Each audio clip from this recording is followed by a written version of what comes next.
La profecía de los 7. Parte 20. Estaban vivos, Noor, Emma y Horatio.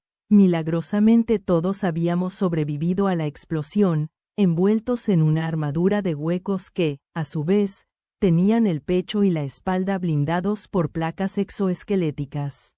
Muchos habían muerto y muchos más estaban tan malheridos que ya no suponían una amenaza, pero, a juzgar por la vertiginosa cantidad de rutas en las que mi mente divergía, quedaba al menos una decena de huecos ilesos ahora bajo mi mando.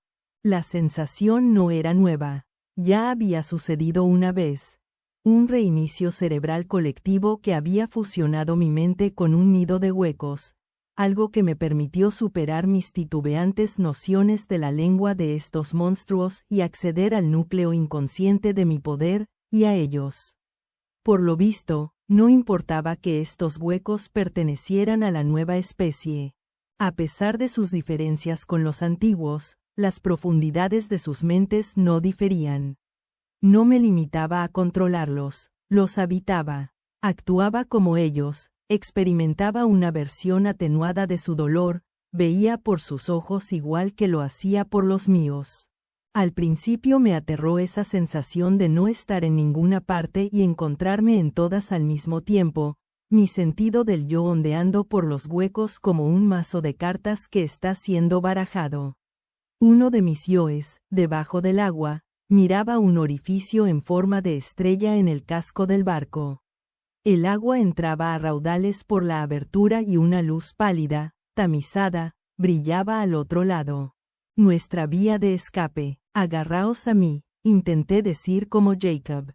Coged aire, pero articulaba mal las palabras, salían de la boca equivocada, y tuve que dejar de pensar un momento, concentrarme y encontrarme. Allí estaba yo, mirando a la nada mientras mis amigos entraban en pánico. Volver en mí fue como enfundarme unas prendas de vestir viejas y cómodas. Agarraos todos a mí e inspirad hondo. Esta vez me oyeron e hicieron lo que les pedía. Reuní a mis huecos, se apiñaron alrededor, nos enlazaron la cintura y nos sumergieron. Apenas tenía que pensar lo que quería que hicieran y ya estaba hecho. No había perdido el contacto. Los huecos eran unos excelentes nadadores. Sus lenguas se ondulaban como aletas y buscaban puntos de agarre para arrastrarnos. Al cabo de un momento estábamos cruzando un boquete irregular abierto en la pared y nos deslizábamos por un pasillo inundado hasta el techo. Si hubiéramos intentado bucear por nuestra cuenta seguramente nos habríamos ahogado, pero los huecos nos impulsaban por el agua a tanta velocidad que me temblaban las mejillas contra la corriente. Subimos disparados por una escalera inundada y emergimos a mitad de camino. A partir de ahí nos transportaron en un nido de brazos marchitos y lenguas musculosas sin que llegáramos a tocar el suelo en ningún momento. Cruzamos una puerta y salimos a la cubierta. El barco se inclinaba peligrosamente a un lado, la cubierta descendía como una rampa. Los huecos pululaban alrededor, encantados de volver a respirar el aire puro, furiosos porque esa era su naturaleza, inundados de odio hacia mí, pero dispuestos a hacer todo lo que les ordenara. Había muchísimos, más de los que yo pensaba, más de los que podía contar, 35, quizá 40 huecos. Daban saltos, golpeteaban la cubierta con la lengua. Un white llegó a la carrera y empezó a gritarles órdenes. Antes de que pudiera terminar una frase le arrancaron la cabeza y la tiraron al Támesis. Hice que los huecos nos dejaran en el suelo. Sonó una ráfaga de disparos procedente del tobogán torcido y las balas rebotaron a nuestra espalda. Empujé a mis amigos al foso de la escalera, bloqueé la entrada con 2 huecos y envié a los demás a despejar el barco de enemigos. Terminaron en un momento. 3 hombres con armas de fuego desarmados y despedazados, el peculiar tránsfuga que los había controlado lanzado a la pista de tejo con la espalda destrozada. Otro se había rendido a los que controlaban el barco con las manos en alto y las rodillas temblorosas. El barco, o lo que quedaba de él, era nuestro. Ahora solo teníamos que encontrar la manera de abandonarlo. Subid, les dije a Noor y a Emma arrodillando a 2 huecos para que los usarán de montura. Prefiero andar, repuso Noor. Es totalmente seguro cuando Jacob los controla, replicó Emma. Y mucho más rápido. Se encaramó a la espalda del hueco y se aseguró con una vuelta rápida de la lengua en torno a la cintura. Sí, tranquila, asintió Horatio a la vez que montaba detrás de Emma. Puedes subir conmigo, le ofrecí y, cuando monté el segundo hueco, ella cedió y se sentó detrás de mí. Esto es un sueño, ¿verdad? Me susurró al oído, y nos pusimos en marcha. Un helicóptero de la policía sobrevolaba el barco a poca altura. Las sirenas se acercaban. En algún momento, mientras mis amigos y yo estábamos atrapados en la bodega de carga, el barco había atracado en un puerto industrial a orillas del Támesis y enormes tanques de petróleo asomaban entre un laberinto de barcos. Mi escuadrón de huecos nos llevó al borde de la barandilla. Esperaba que pudieran bajarnos al muelle, pero estaba demasiado lejos. Envié a 2 huecos a buscar cuerda, no sería difícil encontrarla en un barco, mientras yo ponía a los demás a saltar y hacer piruetas por la cubierta para que eliminaran los últimos restos del sueño inducido por el polvo y fortalecer mi conexión con ellos. Era una escena surrealista, está claro, pero yo tenía la mente tan disgregada que no me parecía tan rara. Estar conectado con tantos huecos al mismo tiempo amenazaba con provocarme un cortocircuito en algunos momentos y el ruido mental subía y bajaba como ruido estático en la radio. Jacob, ¿dónde estabas? No tengo claro cuánto rato llevaba Emma intentando hablar conmigo, aunque el tono alarmado de su voz sugería que no era poco. Perdona, le dije sacudiendo la cabeza y masajeándome la mandíbula, que se me había quedado rígida por la profunda concentración. Horatio, que estaba sentado a horcajadas en la espalda redondeada de su hueco como un jinete experto, estaba sonriendo. Me sonreía a mí. ¿Qué pasa? Le pregunté. Eres un caso digno de estudio, Jacob Portman. Se quedó mirando a un hueco que hizo un salto acrobático desde lo alto del tobogán y luego se volvió otra vez hacia mí. Me parece que Abraham Portman tenía razón contigo. ¿Mi abuelo? Pregunté inclinándome hacia él. ¿Por qué? ¿Qué te dijo? Que tú podrías llegar a ser el peculiar más poderoso de nuestro tiempo, si tenías la oportunidad de demostrarlo. Su sonrisa se esfumó, pero que eso traería aparejado un terrible peligro. Un peligro que no quería que corriera. El hueco volvió a saltar del tobogán haciendo otra pirueta. Los 2, que había enviado a buscar cuerda, no habían vuelto todavía. El hueco a cargo del White que se había rendido cumplió mi deseo de traerlo a rastras y aparecieron en menos de medio minuto. El hueco llegó arrastrando del pelo a un White chillón y patético.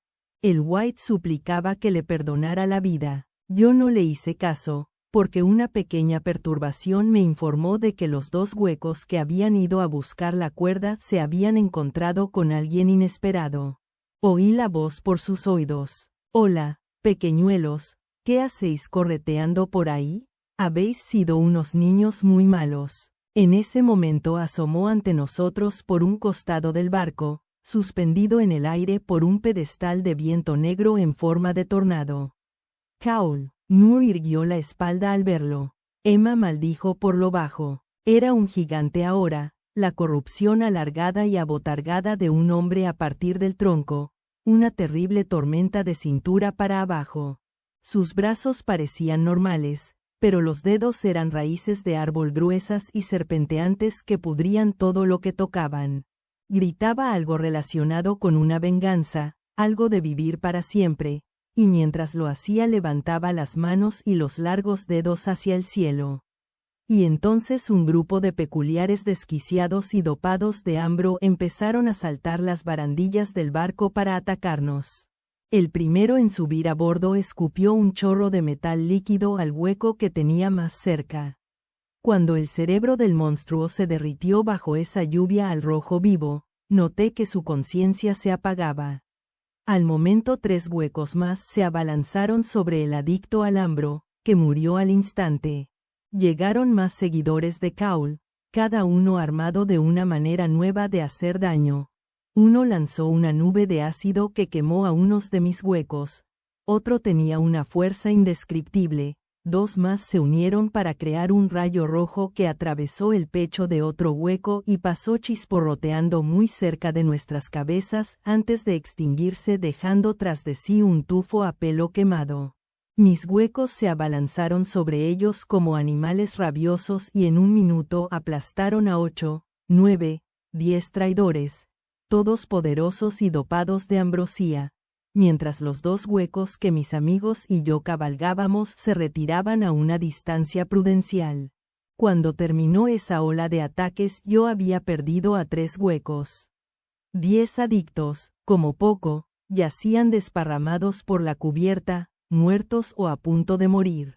Kaul estaba furioso. Con una ráfaga de viento rugiente se coló por la brecha del casco y se quedó flotando sobre la cubierta mientras su pequeño tornado destrozaba la madera que tenía debajo y absorbía sillas y escombros al interior del embudo. Pues menos mal que no podía atravesar el agua. Por lo que parecía, Kaul estaba evolucionando, y con rapidez. Antes de que tuviera tiempo de situarse en el entorno, 3 huecos se precipitaron sobre él. Kaul alargó los brazos, los atrapó entre sus largos dedos, los levantó por los pies y luego los aferró contra la parte superior de su cuerpo, que ahora doblaba en tamaño a los huecos, como si fueran bebés. Obligué a mis huecos a abrir la boca, pero no conseguía que proyectaran las lenguas. Kaul les hablaba en susurros y la necesidad de los huecos de obedecerme se esfumaba rápidamente. ¿Qué está pasando?, preguntó Nur entrando en pánico al ver que los cuerpos de los huecos se quedaban laxos en los brazos de Kaul. ¿Por qué no lo matan? Quería explicárselo, pero tenía la mente ocupada. Algo malo estaba sucediendo. Notaba los tentáculos de la influencia de Kaul, que me atraía a través de los 3 huecos y de mi propio cerebro. Hola, Jacob. Cerré los ojos y recurrí a toda mi voluntad para expulsar a Kaul de mi mente. Pero mi atención estaba demasiado dividida. Mata a la chica. Ante este pensamiento, el hueco que Nur y yo estábamos montando dio un respingo y luego entró en tensión, y yo tuve que emplear toda mi fuerza de concentración para poder ejercer un control absoluto sobre él, no fuera a retirar las lenguas de nuestras cinturas y usarlas para rodear el cuello de Nur. Al cabo de un momento el hueco volvió a relajarse. Pero Kaul ejercía su influencia de manera insidiosa y las posibles vías de entrada a mi cerebro estaban repartidas por toda la cubierta. Me quedaban 34 huecos, pero solté temporalmente a 31 para destinar toda mi fuerza mental a los 2 que estábamos montando y al hueco que estaba más cerca de la cara de Kaul. Los demás perdieron las fuerzas tan pronto como aflojé mi presión sobre sus mentes y se oyó un trompazo colectivo cuando todos cayeron al suelo a la par. «¡Oh, madre mía!», exclamó Emma. «¿Qué les pasa?». Yo no tenía espacio mental para responder. Había reducido toda mi concentración a Kaul y los 2 huecos. Fue suficiente. Expulsé a Kaul de mi mente. Impedí que el hueco que estábamos montando intentara matar a Nur y recuperé el control del que Kaul tenía más dominado. Mientras hacía esfuerzos por abrir la boca del hueco oí gritar a Kaul. «¿Para qué estás así?». Lo ataqué con las 4 lenguas. 2 a través de las cuencas que fulguraban azules y las otras 2 por la boca abierta con tanta potencia que le golpearon la parte trasera de la garganta. Kaul se tambaleó hacia atrás como si estuviera borracho, boqueando. El viento que lo animaba perdió fuerza y empezó a desmoronarse como si estuviera perdiendo la vida. Se hundió en su propio charco, que se lo tragó junto con los 3 huecos que llevaba en los brazos. Sentí su muerte cuando desaparecieron juntos. Reinó el silencio un momento excepto por el helicóptero y el aullido de las sirenas que se acercaban. «La luz azul», gritó Nur, y noté que inclinaba el cuerpo hacia ella. «Si pudiera, no caigas en la trampa». dijo Emma. No es la primera vez que finge estar muerto. Así atrapó a Julius. Como si la hubiera oído, Caul salió disparado del agujero como un payaso delirante que saliera por sorpresa de una caja. La ráfaga de viento que lo impulsaba nos empujó el pelo hacia atrás y volcó las tumbonas de la cubierta. Parecía aún más inmenso que antes y totalmente ileso. Se había retirado a su pozo y se había regenerado en cuestión de segundos. Ni siquiera 1000 huecos serían capaces de detenerme. Aulló. La muerte me hace más fuerte. Estaba empezando a cabrearme muy en serio. Ah, ¿sí? Le pregunté sin levantar la voz. Vamos a poner a prueba esa teoría. Agaché la cabeza y cerré los ojos. Noté que un extraño poder me recorría por dentro mientras mi mente se dividía, escapaba de sí misma y volaba hacia los cuerpos inertes de 29 huecos. Despertaron con un estremecimiento como coches viejos que arrancan en un día frío y luego se pusieron de pie uno a uno. A pesar de sus fanfarronadas, al parecer Caul no tenía ganas de enfrentarse a 29 huecos al mismo tiempo y empezó a retroceder hacia la barandilla. «Ha sido muy divertido volver a veros», gritó. «Me encantaría quedarme a jugar, pero me esperan unos amigos. Nunca podrás romper el escudo», le gritó Emma. Una sonrisa asomó a la cara de Caul. «Eso me recuerda una cosa. Carlo, ¿serías tan amable?» El White, del que yo me había olvidado, se echó la manga hacia atrás y ladró a un reloj inteligente. «Bigsby, aquí Águila, atacad ahora», repito, usando la lengua de un hueco, le aferré la muñeca y se la retorcí en la espalda con tanta fuerza que oí el crujido del brazo al romperse. Pero era demasiado tarde. Había enviado su mensaje, fuera cual fuese. Como me había distraído un momento, no me había fijado en que Caul había atrapado entre sus largos dedos al hueco que tenía más cerca y de inmediato noté que la vida lo estaba abandonando. A través de sus oídos oí a Caul susurrar: «Vuelve a casa, cariñito, siempre fuiste mi favorito». Los otros 28 ya se estaban precipitando hacia él, pero antes de que pudieran alcanzarlo, Caul empleó su tornado para volar por los aires. Casi un centenar de lenguas trataron de alcanzarlo, pero todas fallaron. Soltó al hueco muerto y agitó sus largos dedos hacia nosotros con un gesto burlón de «Chao, chao. Continuará, ¿eh?» Tras eso arqueó la espalda y ascendió todavía más hacia el cielo, porque, claro, ahora podía volar. Y luego giró el embudo del tornado hacia las aspas del helicóptero que todavía sobrevolaba la zona. El piloto perdió el control y el aparato cayó girando hacia nosotros. Respondiendo a mis órdenes, los huecos que montábamos se pusieron a cubierto mientras el helicóptero, dando tumbos, decapitaba el tobogán y se estrellaba en el río. Tan pronto como dejaron de llover restos de plástico, Noor se quitó de encima la lengua que le hacía de cinturón, bajó de la espalda del hueco y corrió al White del brazo roto. Estaba de rodillas. La llamada que había hecho a través del reloj no se había cortado. Al otro lado se dejaban oír gritos y caos. «¿Quién es Bigsby?», le gritó Noor directamente a la cara. «¿Qué has hecho?». La expresión vacía del White se convirtió en una sonrisa. Emma corrió hacia nosotros aterrada. «Acabo de recordar a quién pertenece el nombre. Es una pupila de Miss Babax. Supongo que ya no pasa nada por decíroslo», dijo el White. Era una de nosotros, y una experta asesina. A través del reloj oímos a alguien gritar un nombre con angustia. «Ravenna, es el nombre de Miss Babax», exclamó Emma. «Ay, señor». Noor lanzó una exclamación horrorizada. «Eso significa que nuestro escudo ya no está», completó el White. «Y muy pronto el amo Caul recuperará el hogar que le pertenece por legítimo derecho. Y usará vuestros cuerpos como leña para la chimenea». Emma le golpeó en la cara con una bola de fuego. Él trastabilló hacia atrás con la cabeza en llamas, aullando, y cayó de espaldas en una piscina de hidromasaje. «Tenemos que volver al acre ahora», dijo Emma, «antes de que sea demasiado tarde». Pero todos sabíamos la horrible verdad. Seguramente ya era demasiado tarde.